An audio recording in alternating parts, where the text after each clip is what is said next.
본 방송에서 제공하는 정보는 투자 판단에 대한 조언일 뿐입니다. 투자에 대한 판단과 결정은 투자자 본인에게 있음을 알려드립니다. 시청자 여러분들이 눌러주시는 구독과 좋아요는 영상 제작하는 데 큰 도움이 됩니다. 구독과 좋아요 많이 눌러주세요. 자, 시청자 여러분 안녕하십니까. 김현구의 툭툭 전략 시작해 보도록 하겠습니다. 자, 오늘 거래소는 9포인트 상승한 2556포인트, 코스닥은 마이너스 1포인트 하락한 912포인트 마감했네요. 수급이 되게 약하죠. 여러분들 맨날 보지만 이 수급표를 잘 봐야 돼요. 오늘 뭐 개인들은 700억 정도 매도 나왔고, 그 다음에 외국인 기관 246억, 333억 정말 작게 매수를 하고 있죠. 개인은 코스닥만 매수가 들어왔고, 외국인 양매도 들어와요. 이 거래대금이 이 수급표가 우리가 봤을 때 뭐 코로나 때 하루에 막 1조까지 왔다 갔다 하는 거래가 이루어졌었거든요. 근데 지금 보면 완전 죽었죠. 예, 9월 달 들어서 좀 더 힘들어질 수 있는 상황들이 있어요. 왜 그러냐면 뭐 이번 주에 여러분 다 아시겠지만 CPI에 대한 미국이 어떤 그 물가지수가 어떻게 나오냐에 따라서 방향이 설정되는 난이기 때문에 이번 주가 좀 변곡점이 라인이다 이렇게 보시면 될 것 같고요. 그래도 뭐 올해는 뭐 박스권이에요. 뭐 밀리더라도 이 박스권에서 움직일 수 있는 확률이 많이 있어요. 그래서 밀린다 그러면 저번에도 얘기했지만 이렇게 밴드를 보면 돼요. 이렇게 2550, 2500, 2450, 2400 이 안에서 밴드에서 노는 거는 나쁘지는 않아요. 그러니까 여기 보면 뭐 위로 상단으로는 뭐 크게 보면 이 밴드 이 꼭대기 있죠. 요 2600, 뭐 2400, 그다음 2500, 그다음 2450, 2550 여기서 노는 게 박스권이에요. 그다음에 상단은 2650이잖아요. 요 언저리가 있어요. 그러니까 여기서 힘을 못 받는 거죠. 여기서 꺾였다가 들어갔다가 올라가면 되는데 딱 중간감 라인에 있기 때문에 여기서 치지 못하면 밑으로 밀릴 수 있어요. 밀리는 건 나쁜 거 아니라 그랬죠. 올해하고 내년에는 밀린다거나 물량을 좀 늘리는 전략이 훨씬 더 낫다라고 볼 수가 있고요. 그 이유는 왜 그 이유를 말씀드렸냐면 외국인들의 매수 강도는 줄지 않을 거예요. 그렇기 때문에 올해 외국인들 산 거를 보면 기관의 매집을 올해 1월부터 현재까지 우리가 얼만큼 비중이 외국인들이 가지고 있냐라를 우리가 보면 우리가 좀 나을 수가 있어요. 예측할 수 있는데 툴을 쓸 수 있어요. 거의 올해는 9조 9천억 정도 매수가 들어왔어요. 그 다음에 코스닥은 3천억. 그 다음에 개인들이 오늘 코스닥에 되게 많이 비중을 늘었죠. 이건 뭐냐면 에코프로 휴엠 배터리 쪽에 개인들이 많이 들어갔다는 얘기예요. 이쪽 보시면 되고, 근데 외국인들은 어때요? 매수 강도가 셌다는 얘기고요. 기관들이 많이 팔았어요. 올해 양매도가 들어왔죠. 뭐 8조. 그 다음에 금융투자, 보험 좀 매도가 강했고, 연기금이 매도가 좀 컸었죠. 예, 왜 그러면 지수가 높다는 얘기예요. 연기금은 장기적으로 끌고 가기에는 부담스러운 지수다라고 생각하시면 될 거예요. 근데 우리가 버팀목으로 생각하는 거는 외국인이죠. 왜 그러냐면 2020년 때부터 코로나 겪으면서 외국인들의 매도가 되게 많이 강했었거든요. 근데 지금 보면 우리가 2021년 12월 말까지 보면 외국인들이 25조를 매도했어요. 그 다음에 22년에도 역시 마찬가지고요. 22년에도 매도가 좀 강했다 이렇게 볼 수 있거든요. 여기 보면 외국인들이 2022년 1월부터 그 다음에 뭐 12월 30일까지 6조 8천억 매도했고요.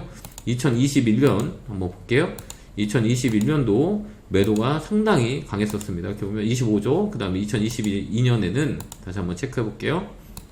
자, 2022년 1월 1일부터 그 다음에 2022년 12월 30일까지 보면 6조 정도 매도가 나왔단 말이에요. 근데 올해는 아까도 우리가 봤다시피 2023년 1월부터 현재까지 매수의 규모를 보면 나쁘지 않은 매수를 하고 있다는 얘기예요. 사고 있잖아요. 여기 보면 8월, 9월 11일 오늘까지 보면 9조 9천억을 샀다는 얘기예요. 그건 뭐야? 떨어졌다가 매도를 쳤다가 이 매수가 들어왔다는 얘기예요. 그건 뭐냐면 시그널이라고 그런 거죠. 올해는 조금 더 살 수 있다. 근데 사는 것들은 외국인의 특징은 비싼 거 잘 안 사요. 밑에 바닥에 있는 걸 사는 경우가 되게 많이 있거든요. 그 다음에 안정적인 거. 그리고 최근에 외국인들이 사는 거는 그 배당 관련주를 많이 들어왔단 말이에요. 그건 뭐냐? 안정적인 시장의 변화에 대한 안정적인 가을 겨울 되면 배당에 대한 부분이 강하게 붙을 수 있는 종목으로 매기가 좀 들어와요. 그러니까 은행주, 보험주, 통신주, 정통적인 그 배당 성향이 강한 종목으로 매수가 최근에 들어오고 있다라는 것들이에요. 이런 것도 우리가 챙겨보면 이제 찬바람이 나면 호빵이 생각날 때는 배당주를 해라라고 해서 지금 뭐 배당주 관련주들은 오늘 또 강하게 움직였어요. 보험주하고 그다음 은행주가 강하게 움직였고 그다음에 통신 관련주도 움직였고요. 이게 배당 성향이 강한 종목이니까 번외로 이쪽 보는 것도 나쁘지 않다. 이 종목들을 우리가 서치하면 되게 많이 나오거든요. 그쪽으로 보시면 될 것 같고 그다음에 오늘 또 제약바이오가 반등이 셌어요. 저번에 얘기했지만 술안매가 되게 강해요. 많이 빠졌다고 버리면 안 돼요. 이렇게 왜 그러냐면 오늘 보면 뭐 종군당 같은 거 오늘 세게 들어오는 거 봤죠. SK 바이오팜 이런 것도 오늘 봐봐요. 6%씩 나오죠. 그다음에 알테오젠 오늘 18% 나왔어요. 그다음에 종군당 보면 봐봐요. 세게 들어오죠. 7%대 매수가 들어왔거든요.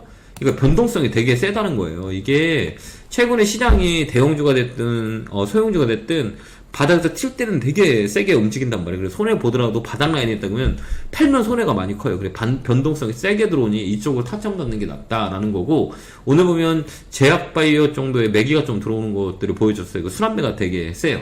로봇 관련주가 좀 쳐졌고 그 다음에 제약바이오가 좀 강하게 들어왔고 이건 순환매라고 하거든요. 근데 배터리 같은 경우 에코프로 같은 거는 이제 빠지기 시작했죠. 예, 저번에도 얘기했지만 위쪽 자리가 높다라고 저는 여러분한테 말씀을 많이 드렸던 것 같아요. 좀 더 빠질 것 같아요. 좀 더 빠져야 된다. 왜 그러냐면 이 겨울 때는 비수기예요. 그러니까 2차 전지에 우리가 목을 맬 필요 없다. 누누이 얘기했었죠. 왜 그러냐면 순환매 타버려요. 이것도 조정이라는 게 필요하기 때문에 이제 겨울로 들어갈수록 날씨가 쌀쌀해질수록 이 배터리 관련주는 조정이 들어올 거고 배터리 관련주가 조정이 들어왔다는 거는 완성차 쪽에도 영향을 준다는 거예요. 전기차 판매량이 줄어들어요. 겨울에는 비수기예요. 계절적인 비수기가 가을 겨울에 많이 일어나거든요. 그렇기 때문에 재고가 많이 쌓여요.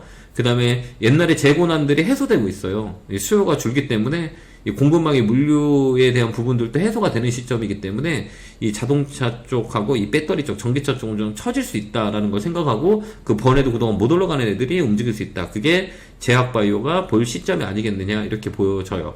그래서 버리지 말라고 그랬잖아요. 그 다음에 게임주도 오늘 강하게 움직이는 것들 보여줬거든요.